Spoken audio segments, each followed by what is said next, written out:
Can you imagine your life where money is your friend, working with you to achieve all your dreams and desires? If you struggle seeing money as your friend, then join Kathy Cook Noble, financial advisor and educator on understanding how your money can work for you. It is possible. Now, here is Financially Speaking with Kathy Cook Noble. Good afternoon and welcome to the Inspired Choices Network. You are listening to Financially Speaking. I will be your host for the next hour, and I am Kathy Cook Noble. You are welcome to call in. We love to have questions and visits in the chat room. If anyone wants to come in and ask questions, or if you're too shy to call, then join us in the chat room and we will answer your questions. The purpose of our show, Financially Speaking, is to actually deal with financial everyday concepts. So there's no question that is going to be too crazy or radical or sound dumb or sound too smart. But if it's too smart, then maybe I can't answer. I might have to get back to you. But we'll do our best to answer questions and help support everybody with whatever question that they're dealing with in their own personal finances, because really that's what it's all about. It's about you knowing your stuff and understanding what your stuff is and where your stuff is at and how it gets taxed and how you pass it on to your next generation and what your legacy is going to be and how to deal with your money while you're here. So those are all questions that we've been answering, I hope, on this show. That's our intention anyway. So we've had some great guests that have helped us with some specific type questions, and we've had moments where you just get me. So tonight's one of those moments where you just get me. And we're going to talk tonight about some trusts. So for those of you who have trust issues, this is the show, because we're going to talk about trust. And trusts are, I'm not going to lie, this is probably one of the more complicated topics. And that's what we're going to talk about in a little bit. But I want to tell you who I am, because for those of you who are just joining, you might be wondering. And by day, I am a financial advisor and bookkeeper. We have a financial practice here in Canada, and we look after investments and insurance and bookkeeping, and we help people really get their stuff straight and keep it straight. So that's what our goal is here for you, and that's what we try and do. That's what we do every day in our practice, and that's what we do on the show here, is we just break down it into basic, simple terms so that you can understand it. So that's a little bit about me. I am going to do a shameless plug for everybody. I just finished my book. It's written for women specifically, and it breaks down daily financial concepts. And it will be out in the next couple of weeks. And I'm excited to have that done, because it takes a long time to write and to edit and go through all that process. So I just sent back the final edit on the weekend, and that's something I'll share maybe a little bit later down the road. So yeah, anybody wants to give us a call from the U.S. and Canada or join us in the chat room, please do. That's what we're here for. That's what the Inspired Choices Network is about. It's about helping people grow and learn and expand on all aspects of their life, and finance just happens to be the one that I get to deal with. So a lot of the stuff I do talk about is Canadian based, because that is where my license is. But there is so much of it that crosses over to the U.S. and other parts of the world. The concepts are very, very similar. There'll be some changes with the tax code. There might be some changes with the terminology. You know, sometimes it's no different in finance. You know, we spell color with a U, and the American spelling is with a U. So there's some differences like that, and you'll find that in finance as well. So tonight we're going to talk about trust. And who do you trust? What is a trust? What does it mean? Oh my goodness, do you need them? You hear about trust accounts, and you hear about investments instead of trusts, and they can get a little bit murky and confusing, and I'm going to do my best to try and explain them to you. So let's start with just a basic understanding of a trust. There's two real types of trusts and two kinds of trusts. There's inter vivos trust, and then there's a testamentary trust. And of the two trusts, one is when you're alive and one is when you're not alive, which means one's alive, one's dead. And that's just how they work. If you go onto the Government of Canada website, there are 33 different types of trusts. And out of those types of trusts, it is either a testamentary trust, which means it's something when you're dead, or it's an inter vivos trust, which is something when you're alive.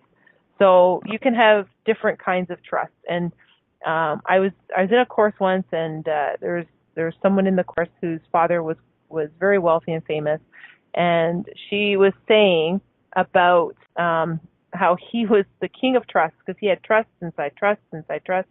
And I'm going to go out on a limb and say there's probably not a lot of need for most of us to have that complex of a situation.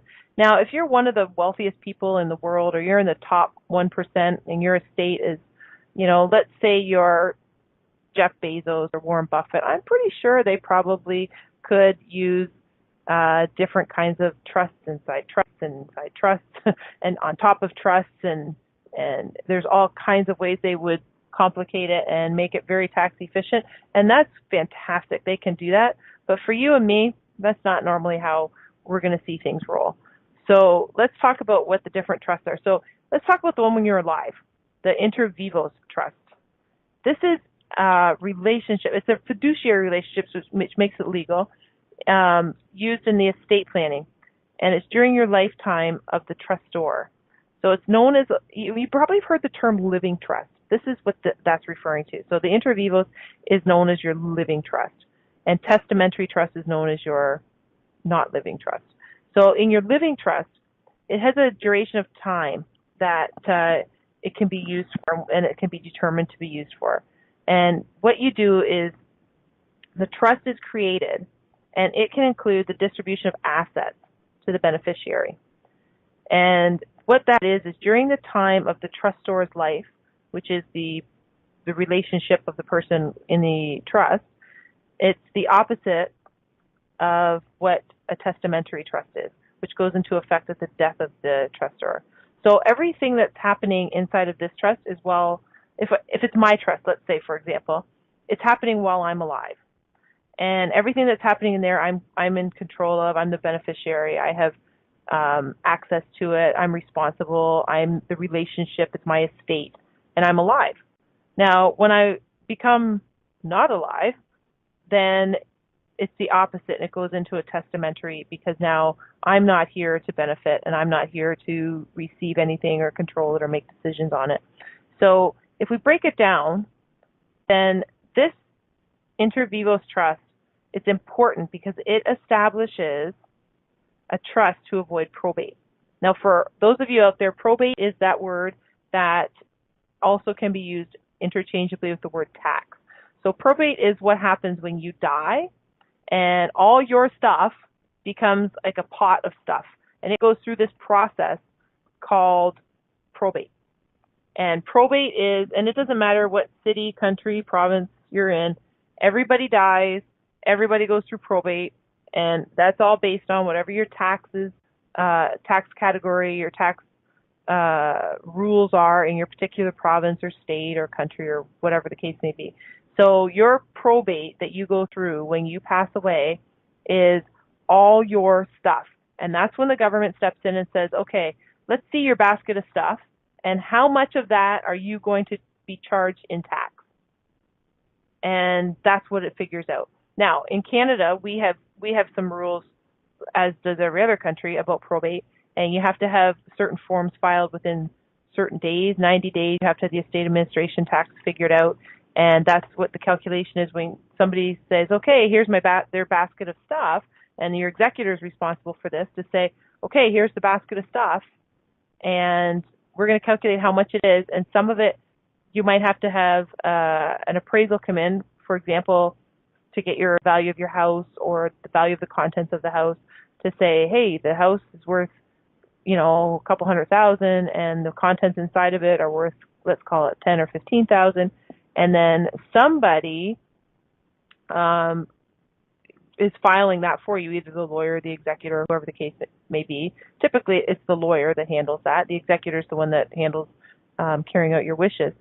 So the lawyer submits this, and then the government says, yep, you owe us that amount of tax, and the estate pays it. So that's probate. If there's lots of ways to minimize probate tax, and trusts are actually part of that. So what we're going to talk about tonight with the trust will be about probate as well. And we've talked about probate in the past, and there is something called gifting. And there's a question that we got about gifts. If you give them under $1,000 prior to their death, it's still taxed. No, because a gift can be presented to a non-spousal relative. So if I want to gift my kids, or if I want to gift my grandkids or my great-grandkids money while I'm alive, I can do that. I can give them that, and it's not taxable. Now, of course, we all know that we're living in countries where the government, when they give us rules, these allowances, they put rules on them and restrictions. And of course, there's a restriction. You can't say, well, if that's the case, I'll just gift my whole $1 million to my kids. Well, you can't do that. There's limits on how much you can gift and how often you can gift during the year. So right now, I think $10,000 is the maximum in Canada and in Ontario for gifting, but I'd have to double check on that because I can't remember last time when I read it. But there is a maximum of gifting, and I want to say it's $10,000. So every year I could give you $10,000 as my kids, my child, my grandchild, whatever the case is, and not be taxed on it, and them not be taxed on it. So that's important because we want to always be looking at what's triggering tax. Because let's be honest, we pay tax all the time. Like you pay tax on your income, you pay tax if you buy something, you pay tax if you cross the border and you go to another country, you pay tax there. So you're always paying tax. And oh, that's good. Okay, it looks like it's 15,000. We've got some clarification on that. So yeah, it used to be 10, so it must be up to 15 now. So gifting. So that's another option on some of the taxes. Now, everything that we talk about is going to be very generalized. This is not me giving anybody specific advice. And I know this is more of a declaration because I don't want people to run out and say, oh, I need to set up a trust and I need to start gifting money to my kids and I need to start doing certain things with my probate. Every single person's case is different and unique. It doesn't matter. You could be an identical twin. And if I have an identical twin sister and we both married identical twins, our situations are still different because we may not have the same number of kids. We may not have the same jobs. We may not make the same money. We may not have the same discipline when it comes to saving our money. So even if identical twins married identical twins and they all worked at the exact same place and made the same money, they don't have the same discipline or the same structure. They don't have the same interests. They don't have the same needs or wants as far as what, maybe some are buying steak and others are buying hamburgers. Some might want to drive a Ferrari. The other might want to drive a Toyota. And there's nothing wrong with any of it, but you can't compare yourself to other people. And you can't say, well, my case is exactly the same as my neighbor's because you would be hard pressed to convince me that it is. I have never seen two cases exactly the same. Some similarities, absolutely. But there's no two cases that are ever the same. So when we talk about trusts and we talk about probate and I talk to you about tax ideas and stuff, you really have to sit down and have your own financial plan done because that really will determine your best course of action. Not everybody needs a trust. I can tell you right now, not everybody needs a trust. The only thing I can guarantee is that we're all going to pay tax and we're all going to die. And the only financial concept I can tell you that we all have to deal with is the probate. And we want to make sure that we minimize our probate. And everybody's estate's going to be different because it's going to be set up different. We all have different stuff. And those are all the things that we want to just keep in mind. So these are just concepts that they may or may not be applicable. And if they are, fantastic. Still go and make sure they fit your financial plan because that's really where the key comes in. You want to make sure it fits you. You don't want to have one of those one-size-fits-all anyway because then it's not like you're getting the best advice or you're getting the best use of your time and the best use of your money, really. So we'll talk about trusts. We'll talk about both of them, the inter vivos trust, which is the living trust, and we'll talk about the testamentary trust, which is the trust basically of your estate or when you're dead and somebody else takes it over. And that is what we're going to talk about and get into the nitty-gritty when we come back after our first break because we are up to our first break for the night. And you are listening to Financially Speaking with myself, Kathy Cook-Noble, on the Inspired Choices Network. When we return, we're going to continue to talk about trust, who you trust, do you need a trust, what's a trust, and all this talk about trust. So we will be right back.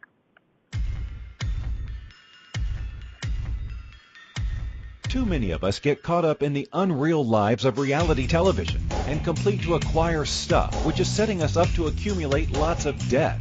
We're scared, confused, and don't know who to talk to. By tuning into Financially Speaking radio show with financial advisor and educator Kathy Cook Noble, you'll learn tips you can use to improve your financial health, which in turn can improve your overall health and make for a very happy life. Live a life you can afford and enjoy. It is possible. Listen for Financially Speaking radio show every Monday at 4 p.m. Eastern Standard Time, 3 p.m. Central, 2 p.m. Mountain, and 1 p.m. Pacific on InspiredChoicesNetwork.com.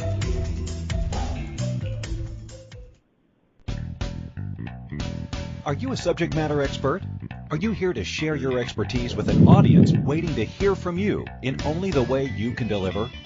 Are you ready to have your voice amplified across the airwaves? Inspired Choices Network has a global radio platform streaming to millions of people across the world.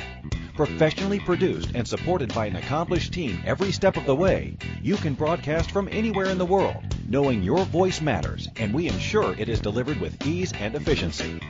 Eager to hear your message, the world awaits.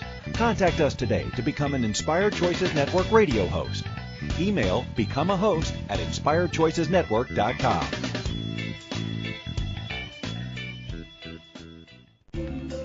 This is Financially Speaking radio show with financial advisor and educator Kathy Cook Noble. To participate in the program, call in the U.S. 815-880-8255. Canada 613-800-8736, or Skype us at Inspired Choices Network. You can also make the choice to ask or comment by email by sending to Kathy at bookkeepplus.ca. Now back to the program. Welcome back, everyone. I'm Kathy Cook Noble on the Inspired Choices Network, and today we're talking about trust. We're talking about financial trust. We're talking about what they are and what they mean. And when I say trust, I'm talking about a vehicle that you would use in your estate planning and your financial planning that hopefully, if you do it right and pick the right one in the right way, then you're going to help with the probate and the estate setup of your entire estate. Before we went to break, I was just giving you a little background on that. Now we're going to talk about the two types of trust that I mentioned to you before. There's the inter vivos trust and there's a testamentary trust. Inter vivos is what you would call your living trust, and the testamentary trust is what happens after you're passed on.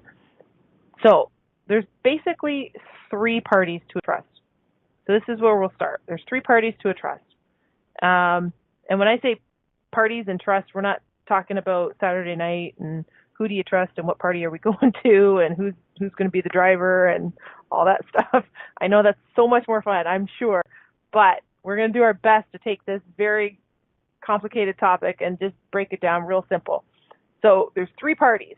We've got three parties to our trust. So, and each of them is going to have all three of them. So when I invite you to this party, these are the three people that are coming. The settler. So this is the person that defines the terms of the trust. And they supply the initial property that is subject to the trust. So this is where the stuff all comes from. This is the person who provides the stuff. The settler may also be referred to as the donor. So in the context of the trust setup in the will, it's sometimes the testator or the testatrix, which is male or female. Remember when we talked about executors, executrice? Same idea. So the settler can also be called a donor or a testator, but they're the person that supplies the stuff, so supplies the property for the subject of the trust, which would be the money, the property, the bonds, the stocks, whatever's going in there. Now, the second person that we're inviting to the party is the trustee. That person becomes the legal owner of the property, but she's not allowed to use the property for her own benefit, not right now. So her actions are bound by the terms of the trust deed. And this is all by legislation. So, which means it's all legal. So an inter vivos trust, remember we talked about the living trust, it's usually documented in a trust deed or a trust agreement. And the terms of the testamentary trust are usually embedded in a will. So a living trust, the inter vivos trust, it's in a deed or an agreement, and the testamentary trust, that's part of your will. The trustee, that person has a fiduciary duty. Fiduciary is that legal word for you have a legal responsibility to the trust beneficiaries, and she has to act in their best interest all the time. So this is the person at the party who is saying, it's not about me, it's all about you. That's who the trustee is. Now, the beneficiary, that's the third person that we invite to the party, and this is the person that has the beneficial or equitable owner of the trust property. So while he does not hold the legal title to the property, this is not the legal person, remember that's the trustee, he is entitled to the benefit of the property. So, and all that is based on the terms outlined in the trust agreement or the trust deed. So, for example, he might have a right to receive the income earned by the trust, and he might have the right to occupy the property held in the trust, or he might have the right to receive title to a trust asset at a specific time. So this is why we need all three of these people, the settlor, the trustee, and the beneficiary, to all come to the party together. Because the settlor supplies the party, let's call it the party property, and provides all the snacks. And the trustee is the person who legally has control over it but actually doesn't benefit of it. So they might have control over all the snacks in the party and the house, but they don't actually participate. And the beneficiary is the one that comes and they're like, right on, I benefit from all of this so I can eat the snacks and live in the house, but I don't legally own it or have a right to it yet. If we think of it like a party that way, that's the three people that we invited. And that's who we need in a trust. So if you think it's kind of a cool, or maybe it's just me, I'm not sure, but it's kind of a cool concept when you think of it like this. The parties to a trust, in order to trust each other, we have to have these three people that work together.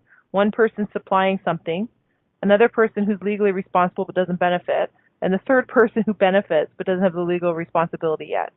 And that's kind of where the trust comes in, right? We have to trust each other. Now, in this particular case, there's a lot of heavy legal documents and a lot of legal requirements, and they're spelled out in acts, and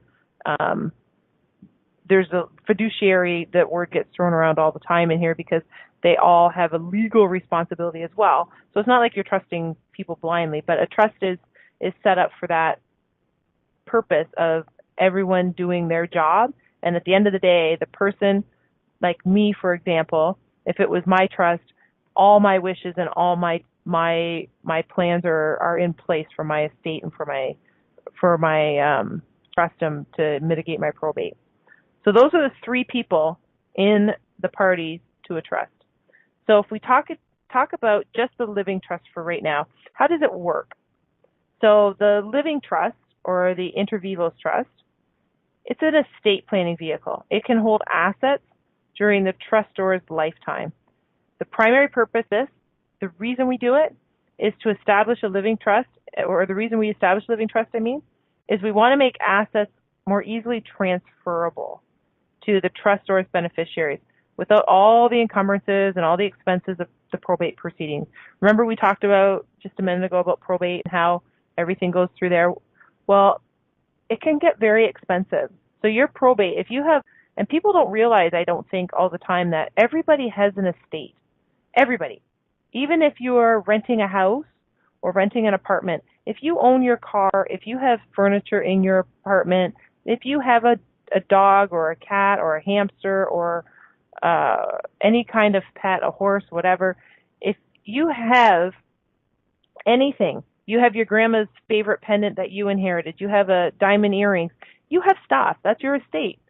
Now, not everybody has to have, a 7, 8, 9 figure estate, but everybody has something. And this is why I know if anyone heard me on the estate show, I talk about it, or if anyone's talked to me in person, or anyone's ever talked to me as a client, or when you read my book, you're going to see this. It's so important to have a will, because the will is your last official comments or conversation with your loved ones. So everybody needs to know what you want to see happen with your stuff. And that also includes what you want to have happen to you personally. when you pass on. So that's what your will does. It tells everybody, hey, listen, I don't want you to be confused. I don't want you to have to try and read my mind. Just this is what I want. This is how I want it to happen, and this is who I want to have my grandma's brooch or my favorite pair of dishes or my china or my diamond earrings or whatever the case may be. Or this is who I want to look after my kids if you have kids. This is who I want to look after my pet if I have pets. So that's why a will is really important, because it's your last chance to tell people this is what you want. And you get what you want in the very last act of your life. So the trust, the idea of the trust is we're gonna cut down on some of that probate fees, because let's be honest, if you work really hard your whole life, and we all do, and if we accumulate anything in our lives, which kind of is the plan, not that I'm saying it's got to be material, but you got your house and you've got your car and maybe you've got a little bit of money saved away. You don't want that to again be taxed, which it's going to be, but you want to have that tax as low as you can, because if you're leaving your money to your family or you're leaving your stuff to your family, then you want them to get most of it. If you want to leave it to charity, you can do that too, but you want to leave most of it to charity. You don't want to be taxed and taxed and taxed and just dwindle the estate away so that there isn't much left. You don't work that hard for it. So if I haven't beaten the topic enough, you have to have a will. Get a will. Everybody needs a will. Doesn't matter what country you're in. It doesn't matter. You need a will. And then once you have that, we're going to take care of getting the financial plan and minimize the amount of tax that you're going to pay. Okay. Now I'm going to assume everybody's going out to get a will. So when we talk about trust, we were talking about how an inter vivos trust works. So in addition to eliminating some of these expenses or some of these delays that we go through with probate, a trust also works to ensure that the estate is settled without the publicity of probate. So I'm just trying to think if you've ever seen any or heard of any people who have passed away and there's all this arguing or all this confusion, or it doesn't even have to be arguing confusion. It's just maybe it's so big that it's taking a long time to settle and to go through it. This is going to help lessen that. So in addition to help saving money, it's also going to help save on time to get through the probate and the publicity of it. So the ultimate benefit for the surviving family is the transfer of assets. And this is conducted in a smooth and efficient manner, and we want to prevent all the disruption of the use. So that's what our goal is, and that's what we're going to do with our trust.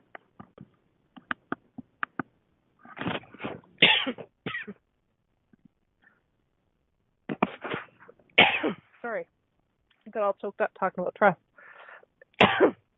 And that takes us to our second break. So we will be right back.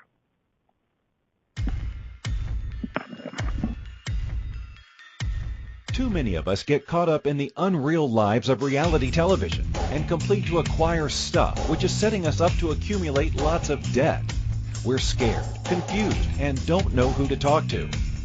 By tuning into Financially Speaking radio show with financial advisor and educator Kathy Cook Noble, you'll learn tips you can use to improve your financial health, which in turn can improve your overall health and make for a very happy life. Live a life you can afford and enjoy. It is possible. Listen for Financially Speaking radio show every Monday at 4 p.m. Eastern Standard Time, 3 p.m. Central, 2 p.m. Mountain, and 1 p.m. Pacific on InspiredChoicesNetwork.com.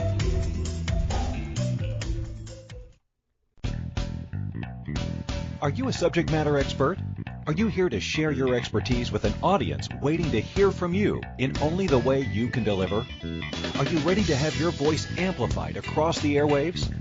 Inspired Choices Network has a global radio platform streaming to millions of people across the world. Professionally produced and supported by an accomplished team every step of the way, you can broadcast from anywhere in the world, knowing your voice matters, and we ensure it is delivered with ease and efficiency. Eager to hear your message, the world awaits. Contact us today to become an Inspired Choices Network radio host. Email becomeahost@inspiredchoicesnetwork.com.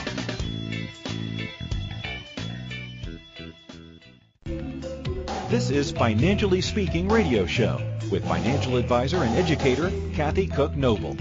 To participate in the program, call in the U.S. 815-880-8255.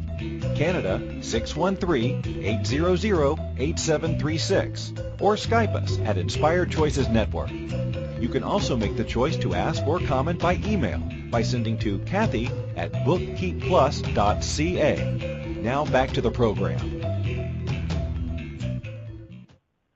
Welcome back, everyone. I am Kathy Cook Noble on the Inspired Choices Network, and today we are talking about trust. Who do you trust? What do you trust? How do you trust?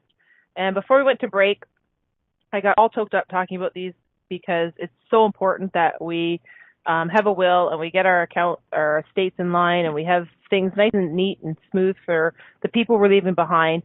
And really, this is the whole gist of it.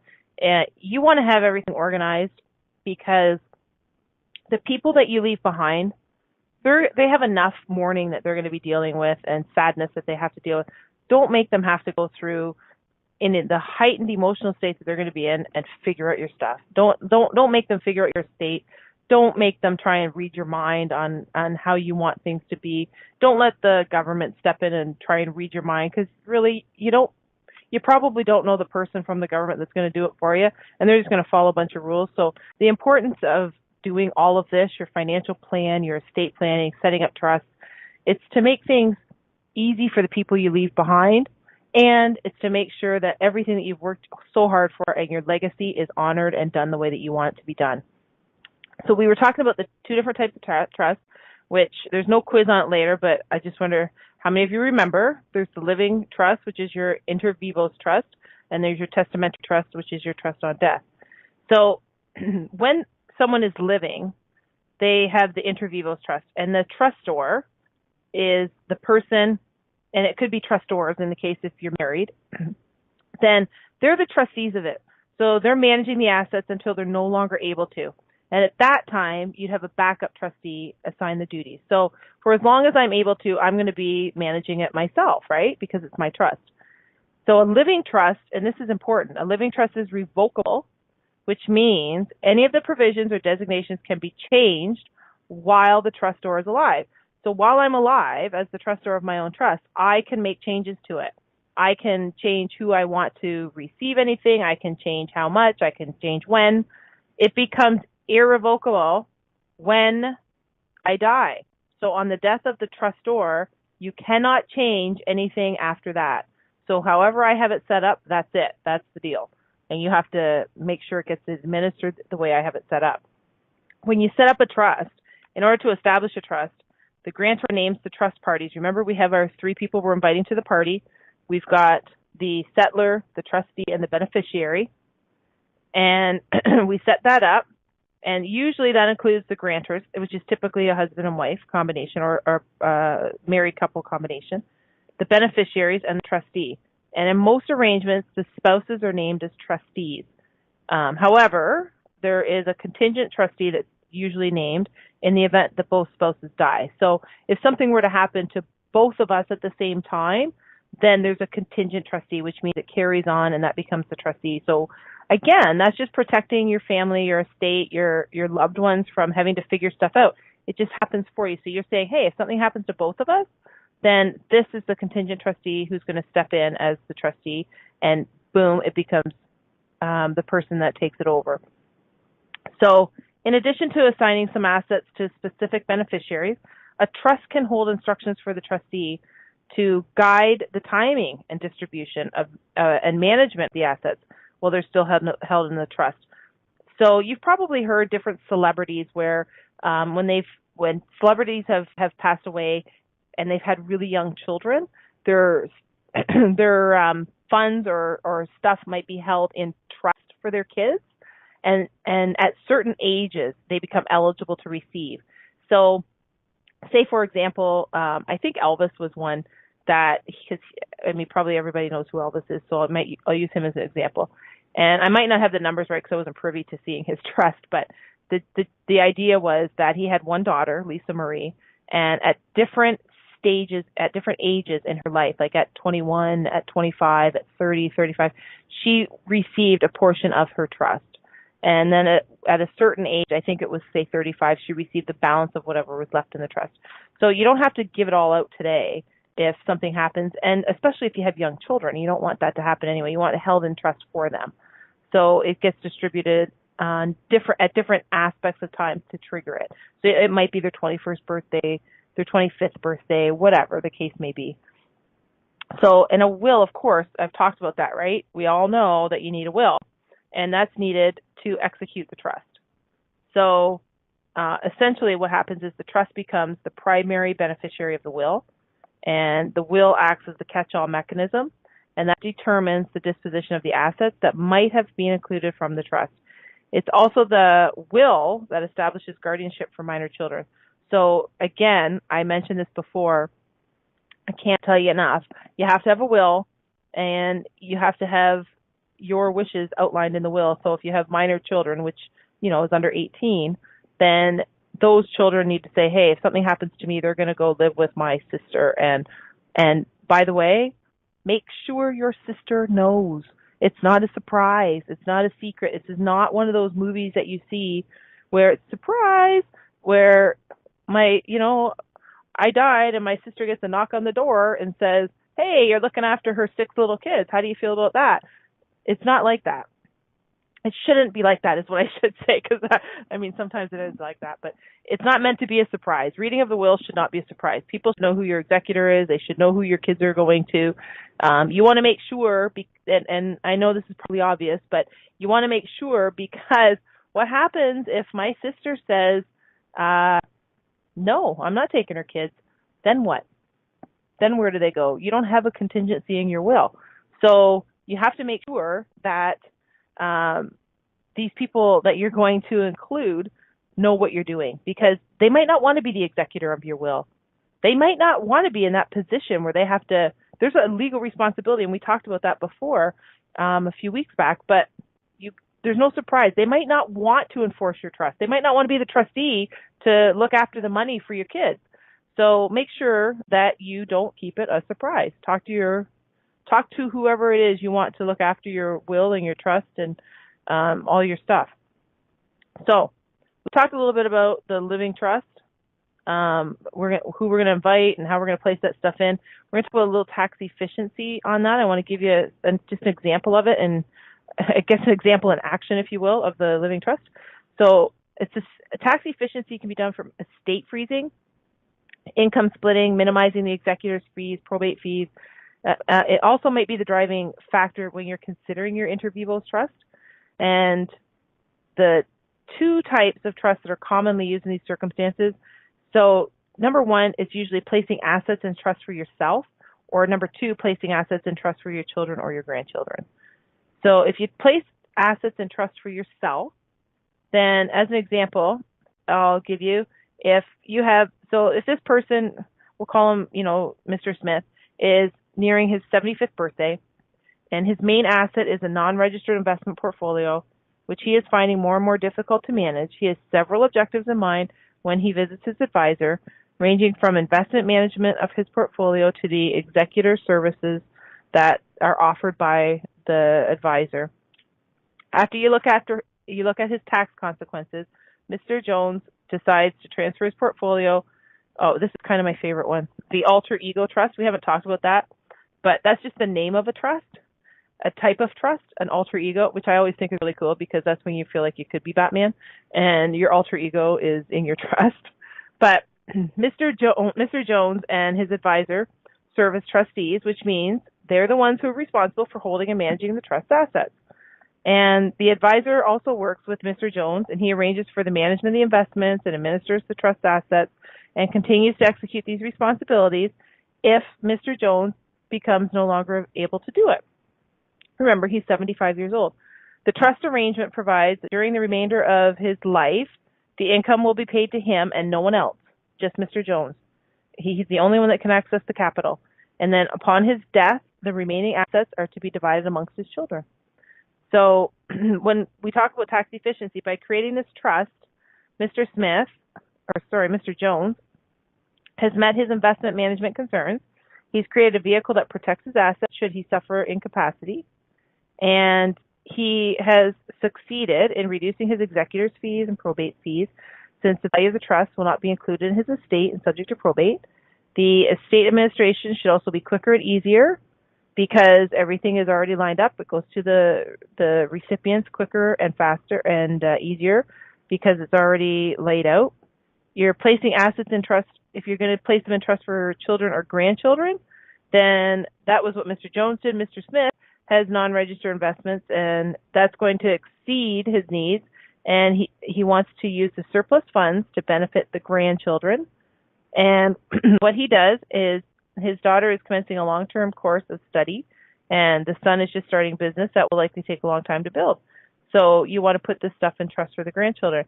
So what Mr. Smith does is he has always supported the children and the grandchildren, and he's always done that after tax earnings. Now, what he's doing is that he's financially comfortable. He's willing to earmark a certain amount of the investment assets for the benefit of the grandchildren and the children. So given the current circumstances that the children are in, he doesn't want to just pass ownership of the assets directly to them. His ultimate strategy will depend on the composition of the assets, the investment, tax consequences, and it might involve gifting some of the assets, some of the investments to the trust. So Mr. Smith would report a disposition. It's called a disposition of the assets, gifted on her personal tax return, and would be liable to pay income tax on any capital gains. The trust will then allow the trustees discretionary payments of income and capital to the children and the grandchildren as Mr. Smith sees fit. And don't forget, Mr. Smith's still in charge of this trust. When they've realized the tax liability with respect to the assets that we're transferring to the trust, well, there's future growth in the investment assets, and subsequent tax liability will fall into the children's hands through the trust. So this is where the tax efficiency comes in, because now it's going to be taxed in the lower income tax bracket of the children and providing them the same level of support. And then the executor's fees and probate taxes are an added benefit of savings. And of course, I have to tell you, there's always drawbacks.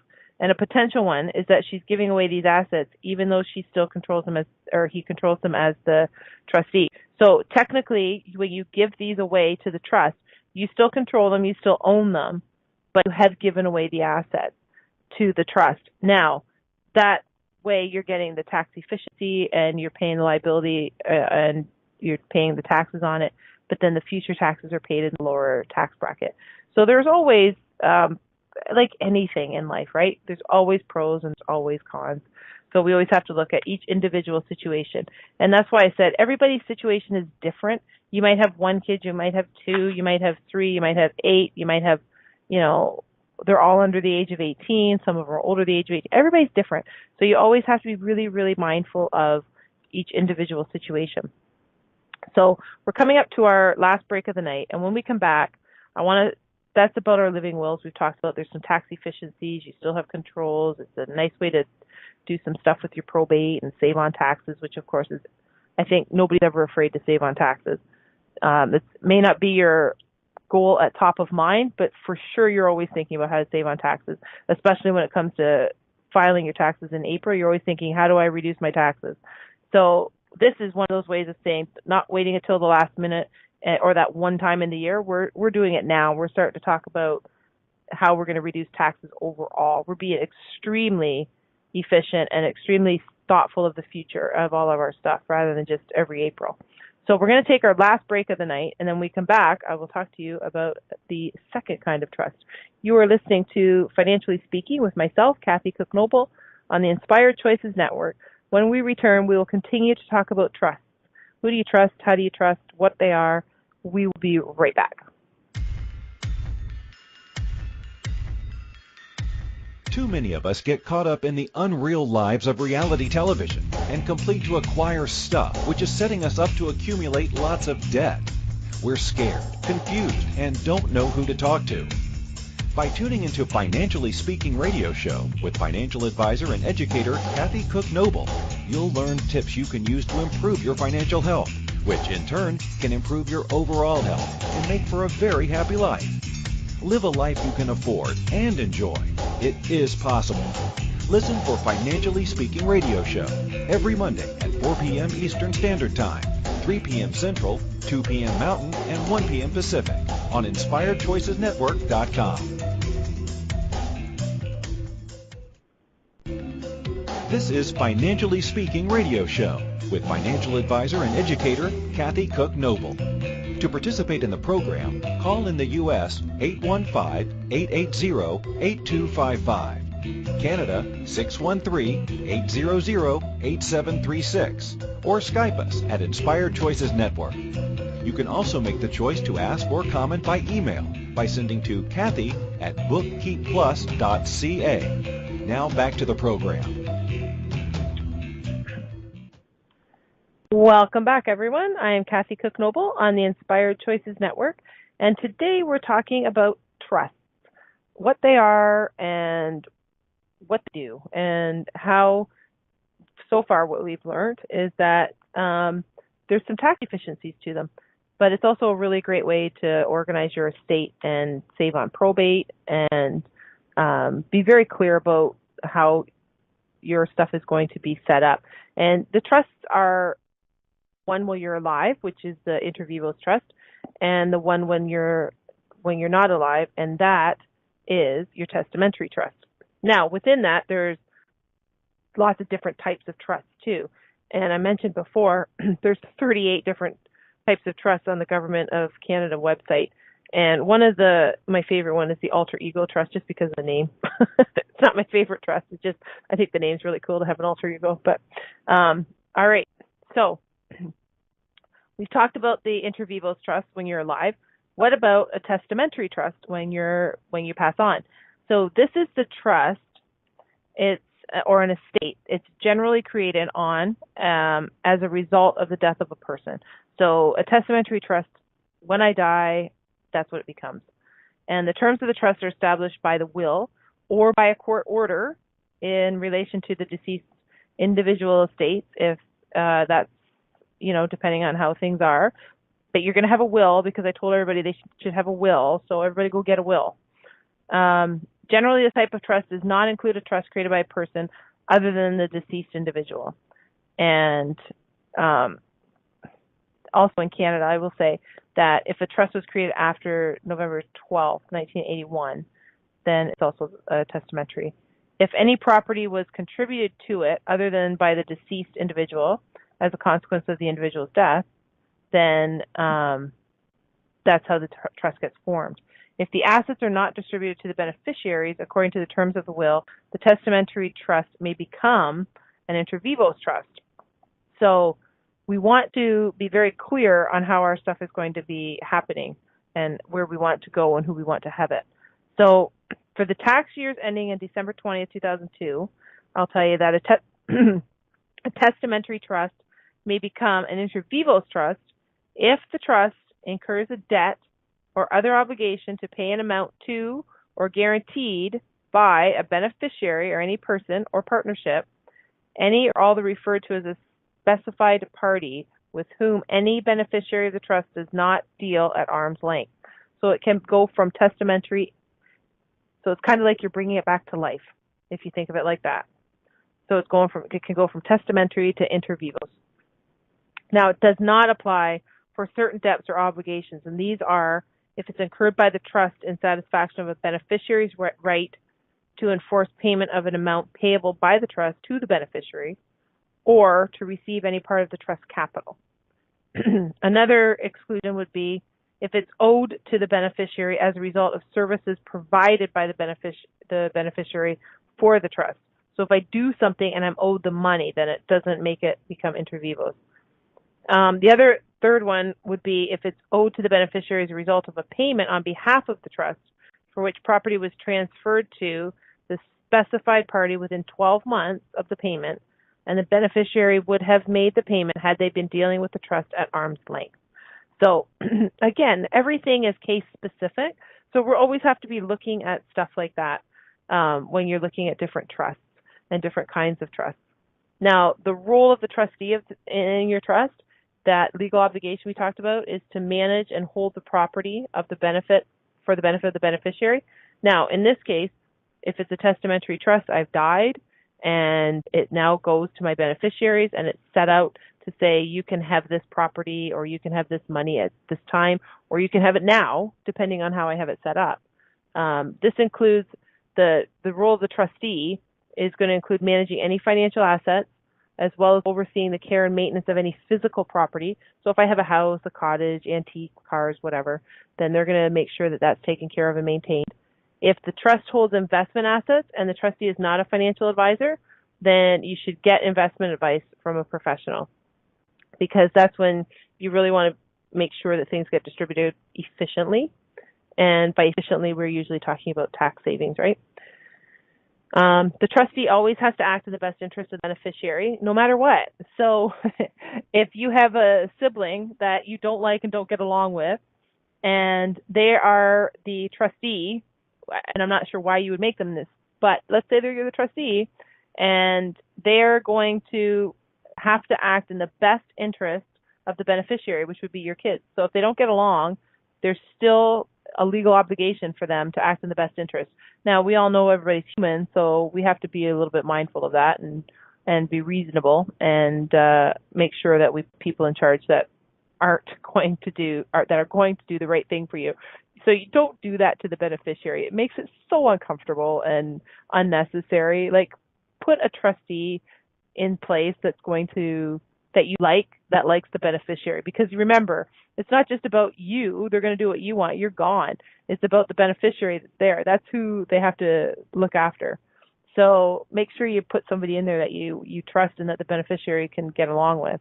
A trustee is not allowed to buy assets from the trust without court approval. So if I die and my trustee says, hey, I'd really like to buy that cottage, well, they can't. They have to apply to the court. And if there's specific clauses of the will or the trust deed that allows that to happen, that's the special circumstance. But even then, trustee, it's still be in your best interest to get an independent appraisal and consent of the beneficiaries, because you don't want to muddy any waters with that. So there's a lot of rules that go with trusts. I know there's a ton of them. Like I mentioned, there's those 33 on the government website. Some of them, like the alter ego, there's a communal organization, deemed resident trust, employee benefit trust. There's a master trust. There's lifetime benefit trust. There's insurance segregated fund trust. There's all kinds of trusts that you can do within these different kinds within your estate planning. So it's worth it to talk to your professional advisor and say, hey, this is something I need. This is something I want. Because remember, nothing's for free, and trust you have to file just like you would a tax return. So you want to make sure that things are set up and done right. So that is it. That's all I'm going to talk about with trust. There's the two types we've talked about, or the two categories, I should say. They're inter vivos, which is living, and the testamentary. And hopefully you'll take a little nugget away. And if nothing else, you'll go out and get a will and make sure that you have that stuff in place so that your estate will be nice and tidy and neat. So remember, it's all about making your stuff all controllable by you. It's all about making your stuff most efficient in taxes. And in addition to making your taxes minimize, you want to maximize the most amount of return and the growth that you're going to get on your stuff. So that's really what we're talking about here, is make sure you get the most out of your stuff and you keep the most of it. So when you pass on, because you worked really hard for it, and that's your, I know your children are your legacy and your grandchildren, and I get that, but there's also a lot of physical stuff that you've got as the legacy. So please look after your stuff. Please get a will. Talk to your financial advisor. Get advice. Get a second opinion if you need one. And we will be back here talking more about financial concepts. And you're always welcome to call or dial in and join us in the chat room. We'd love having you there. Enjoy your week. We will talk to you next time. Thank you for choosing to listen to Financially Speaking Radio Show. Kathy Cook Noble will return next Monday at 4 p.m. Eastern Standard Time, 3 p.m. Central, 2 p.m. Mountain, and 1 p.m. Pacific on InspiredChoicesNetwork.com. We hope you'll join us. Until then, have the best week of your life by making the choices that bring you all that you desire.